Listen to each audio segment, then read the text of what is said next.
Philippe Guerrier, alias Tiben, âgé de 34 ans, et Berthaud Villemarini, âgé de 34 ans, autour de Saint-Georges. Ils habitent Saint-Georges, c'est là vivre.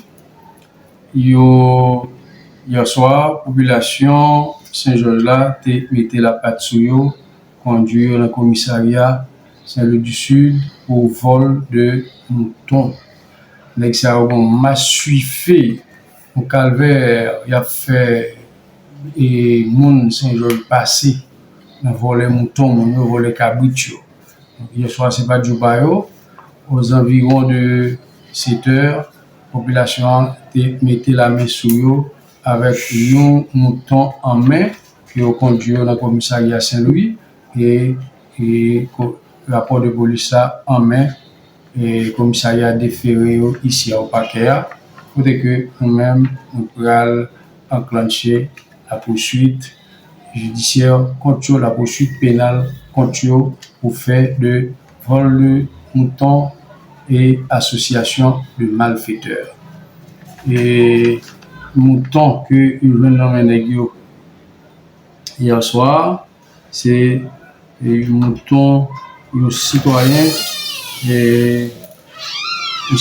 qui est Calypso, que nous joignent dans Mayo et que nous pourrons faire objet de poursuite pour association de malfaiteurs et vol au préjudice de Calypso. Et nous avons jeune Calypso pour nous guetter tout le monde et aussi au préjudice de la société. Merci. Nous connaissons jeudi, c'est le 1er lundi octobre, nous connaissons l'ouverture des tribunaux dans tout le pays, même si ça concerne les tribunaux de première instance. En tant que commissaire gouvernement, comment tu vois la santé pour vous? Bon, et réellement, nous-mêmes ici à tout, nous avons même cérémonie d'ouverture ça, avec nous avons ouvert l'année judiciaire 2024-2025 là. C'était une belle ambiance, c'était que nous toutes avons chance, nous tous les principaux acteurs du système judiciaire, notamment de l'appareil judiciaire haïtien, nous avons une opportunité pour que nous prenions la parole, pour nous faire des exposés, pour nous parler de bilan anniversaire et nous parler des mesures que nous avons adoptées pour aller ça, pour nous rendre la justice la plus performante dans la juridiction haïtienne. Comment bilan vous? En général, bilan, nous tous conscients, les pauvres, les maigres, par rapport à l'ensemble de grèves que nous toujours observé, tantôt la caille magistrat assis, tantôt la caille magistrat debout, tantôt la caille greffier, tantôt la caille huissier, donc fait que bilan nous des maigres. Même à tout profiter, tout le monde dit nous avons gagné deux sessions, bien deux séances d'assises criminelles sans assistance de jury dans l'année.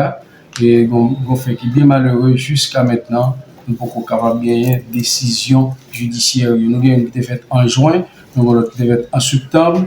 Jusqu'à maintenant, nous ne pouvons pas capable de gagner décision de justice pour nous même faire un bilan définitif pour nous connaître, mais combien condamnés nous gagnons, mais combien personnes qui nous innocentes dans le cadre des assises. Okay. Nous avons gagné tout. Et pour chaque séance, nous avons gagné des séances d'audience correctionnelle tout qui est faite. Donc malheureusement, c'est la même situation, nous ne pouvons pas capable de gagner des décisions. Et ni pour ça fait en juin, ni pour ça fait dans le mois de septembre là, on ne peut pas gagner des décisions prononcées et puis nous sommes capables de faire un bilan définitif concernant les questions ça. Ok, qui ça pas clair gagner en perspective?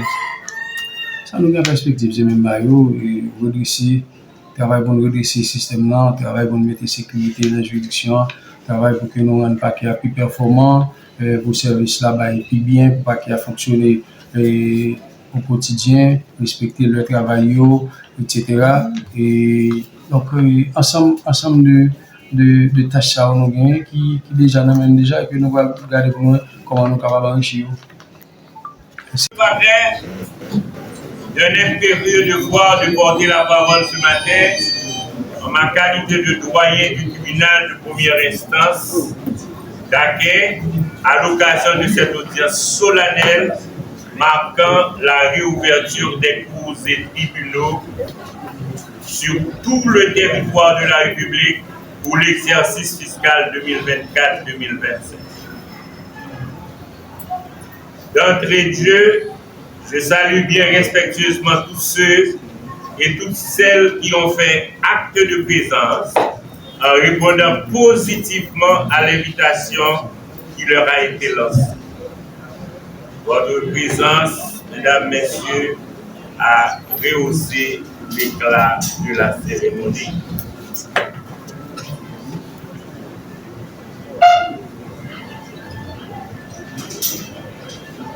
Mesdames, messieurs, le décret du 22 août 1995 consacre en son article 75 le premier lundi d'octobre de chaque année comme le jour pour dresser le bilan de l'année passée. C'est une activité qui s'organise à travers le pays, à la Cour de cassation, aux cours d'appel et aux tribunaux de première instance. Pour la juridiction d'Aquin, on avait 16 audiences correctionnelles pour l'année. 13 personnes ont été condamnées. Le reste est libéré. Ça veut dire 3 libérés. 21 audiences criminelles. 11 personnes ont été condamnées et 10 personnes libérées. 26 audiences civiles, 20 audiences en référé, 39 audiences en habeas corpus, 31 ordonnances rendues par les magistrats instructeurs. Mesdames et messieurs, les chiffres que je viens de publier relatifs aux audiences tenues à ce tribunal expliquent que les choses vont de manière timide comparativement aux années précédentes, mais vous imaginez qu'est-ce qui en était la cause. Je n'ai pas besoin de vous dire, la situation politique du pays a basculé. Toute chose qui était normale est devenue anormale.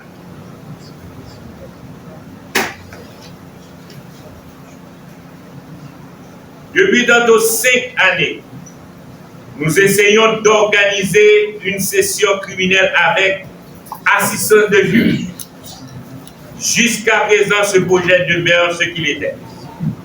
En 2018, il n'y avait pas de dossier parce que les inculpés étaient en fuite après l'évasion spectaculaire à la prison civile d'Aquin.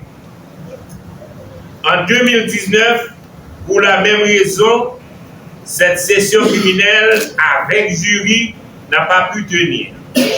En 2020, on n'avait que 2 dossiers seulement. Donc, le nombre, la quantité était insuffisante. Donc, on a dû rester pour 2021. Les problèmes politiques par-ci et par-là nous inspiraient à laisser tomber pour cette année notre projet. Il était de même pour l'année 2021.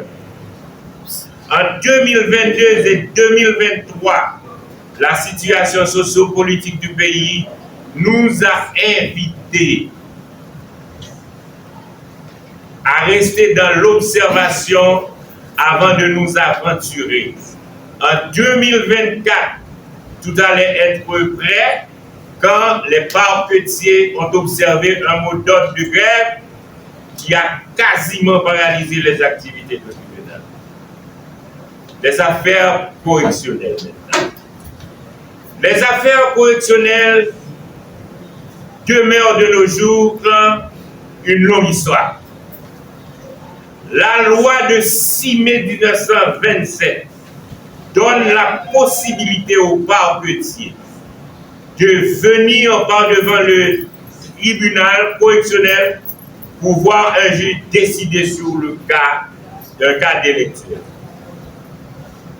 Laquelle possibilité y demeure quasiment inexploitée. Nous venons d'épuiser un calendrier de 8 ou 9 affaires correctionnelles issues des ordonnances rendues par des magistrats instructeurs.